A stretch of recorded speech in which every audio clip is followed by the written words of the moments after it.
Hi, it's Lara Waldman, the Abundance Activator here, author of Money Manifestation Mastery. And I'd love to speak with you today about how to take a negative experience that you're having, something that you don't like, something that you don't want, and how to transform that into something that you do want, to manifest the life of your dreams.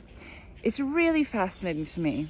And it's also really challenging when we have these negative experiences, because what I've learned, having done very deep work into diving into our pain and really listening to what our heart and soul is calling us into, that the challenges that we experience, the pain that we experience, are actually here for us. They're here to serve us. They're here to grow us. They're here to trigger us into change. And I know in the moment it's awful. Don't get me wrong. I really still struggle with it as well. But what I've learned to do is to take the pain and transform it into gold. And so I want to talk to you about how to do that, because it's a really, really powerful process and an essential one on this path, because a lot of our growth comes from challenges.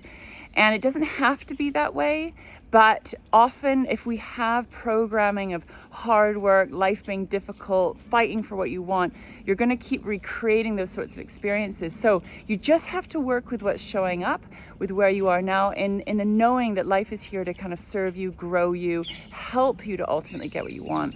So I recently had a powerful experience. It was difficult.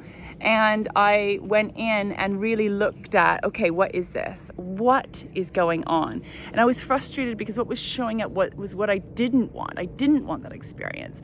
And it finally occurred to me to ask, well, what do I want?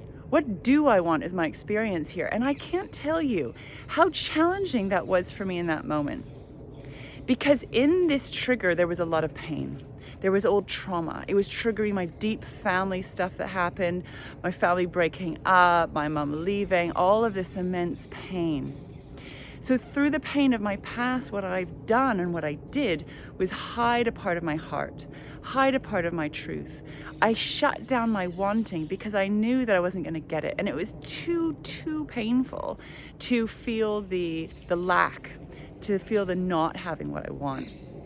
And so what I want to invite you to consider is, what is it that you truly, truly desire? Or what do you truly, truly want that you haven't dared ask for because it seems impossible, or it seems in conflict? Because sometimes what we want can seem in conflict with what another person that's maybe close to you wants. And yet we have to dare to feel our heart, to dare to tap into what we want, because if we don't open to that, what you truly desire won't have space to breathe. We need to give your wants and desires space to breathe. And if we're protecting ourselves, if you're protecting the yearning of your heart, it's very hard for it to manifest, if not impossible. So it's very vulnerable. Calling in what you desire, calling in what you truly want, is very vulnerable, very, very vulnerable. And this is about you learning how to honor and meet your own needs. Honor and meet your own needs. But first, you need to create a safe space for yourself to really listen. What do you want? So when there's a challenging situation and something that you don't want showing up, take some space to first breathe, calm yourself down, work through any triggers, and then create space, journal with it, meditate with it. What do you want? In an ideal situation, if you had a magic wand, what do you want? And breathe into that. Because what's actually happening on a deeper level is you're tapping into your heart, you're tapping into your soul, you're tapping into your deepest truth. It's really, really important that you do that, because there is so much in there. You manifesting the life of your dreams is also about manifesting your purpose, your potential, your power, your contribution to this life. And this is why I talk to you about this stuff, because I know that there's so much lying in you that's dormant, that's really ready to be awoken, if that's the right word, to help you really make the difference you're born to make and experience the life that is available to you now. So after the trigger, after the pain, you've now spent time to really tap into what do you want? And please know that this can be a challenge. It can be hard as well. One of the things I do when I coach people, help people to get clear on what do you want? And I can't tell you how hard that is for people. Most people just start talking about what they don't want. And I have to say, no, not what you don't want. What do you actually want? And I had to coach myself through that the other day, because it can be very, very hard to crack that heart open. Because probably as children, there wasn't space for your needs. There wasn't space for your wanting. And we haven't been taught how to really honor ourselves and honor our needs and to get what we want in a healthy, adult, mature way. So please know this is a process and it's not always easy. And then what you want to do is, once you have what you truly desire, which is often something very, very simple for me, is just love and connection and peace and joy and space to be. I mean, it's really simple stuff, but profound.